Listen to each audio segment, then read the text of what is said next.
After Jon Jones's ouster of Stipe Miocic, he celebrated in the center of the octagon, paying homage to President-elect Donald Trump. With the belt in tow, Jones walks over to Trump and sidekick Elon Musk, passing the title Trump's way. With a loud yeah, Jones, who made it known of his support for Trump by casting a ballot for him, shook his hand, bowed, and the two had a chat. It follows a trend in sports. Trump, a man who will take the Oval in January, has seen this dance be repeated by many. Las Vegas Raiders tight end Brock Bowers did the Trump dance. Ditto with Tennessee Titans wide receiver Calvin Ridley.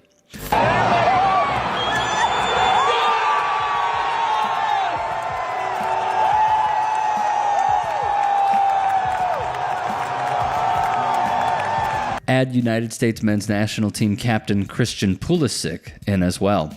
Plus, pro golfer Charlie Hull did the same during the final round of the Annika.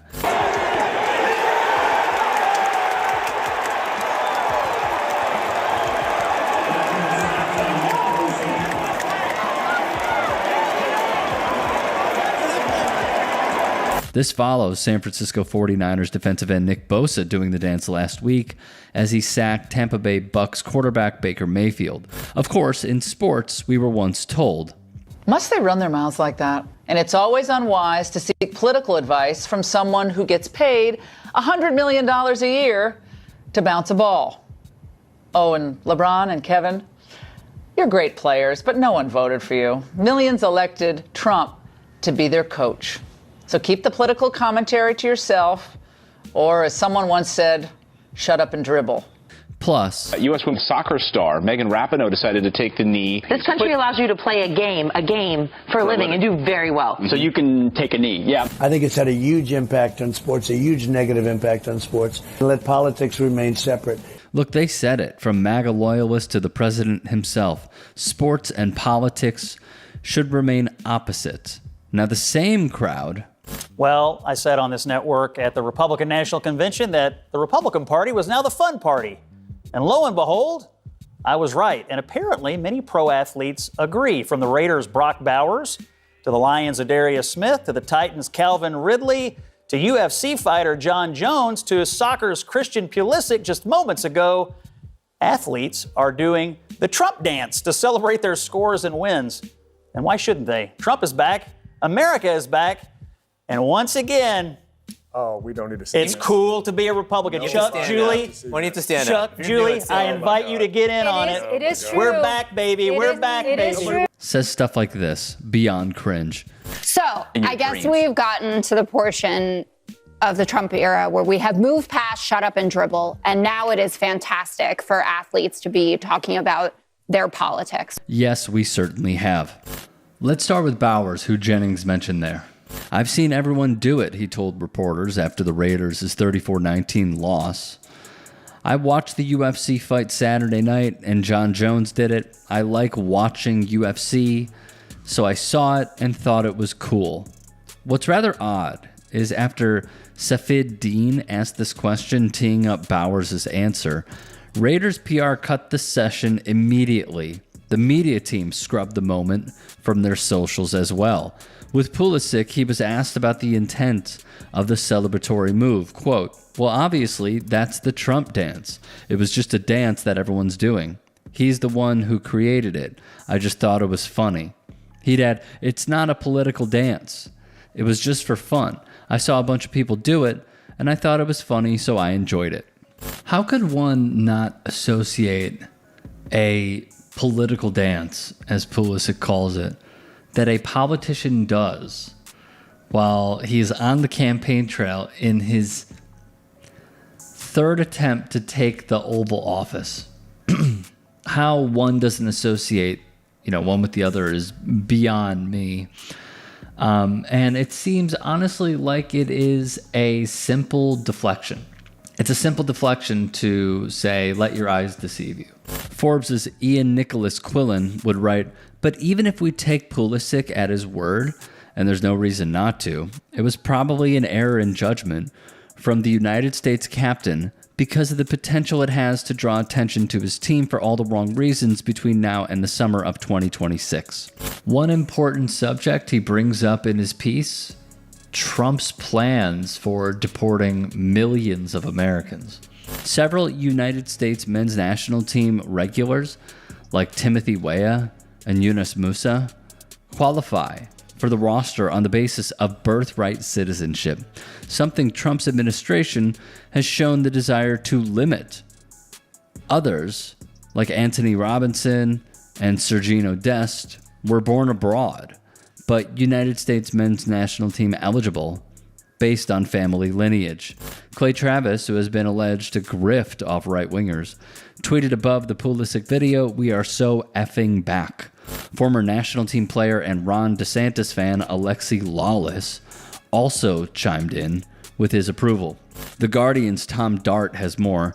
"Yes, it's a silly dance, but much of the United States is not in the mood for these references to Donald Trump's return to the Oval. The segments of the population that value democracy, civil rights, science, and facts, for example, all the same after scoring America's talismanic forward, decided to participate in a craze afflicting the NFL and UFC, popularized by a Trumpy San Francisco 49ers player who apparently did not get the memo about how athletes should stick to sports." He'd add, "Regardless of intent, the nation's best and most famous player is now a right-wing media hero, hailed for owning the libs. This was the face of American soccer, however blithely, volunteering for duty in the culture wars and appearing to position himself at the opposite end of the political spectrum to many fans and the United States women's national team, whose advocacy has attracted Trump's wrath." I think what really gets me in closing is that we have heard so many times over the years about how athletes, if they are to be giving a political opinion, that the right-wing media behemoth giant ecosystem simply does not agree with, then they want them to shut up and dribble. They want them to stop taking a knee. They want them to maybe, quoting one man, get kicked out of the country because they're not honoring America. And what they're saying is, number one, if we don't agree with you, we're going to tell you. And in the same vein, if Drew Brees gives an opinion they do agree with, Laura Ingraham goes from shut up and dribble to, well, he's someone and he's an athlete, he's an American, and he should be able to give an opinion. Irony is dead.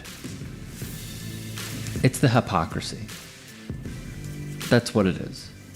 That's what I, along with many others, are calling out today. It is the hypocrisy of telling one, you cannot take a silent knee, you cannot protest, you cannot let your know about the grim statistics of being a black American in this country if you are stopped by the police, if you're harassed by the police.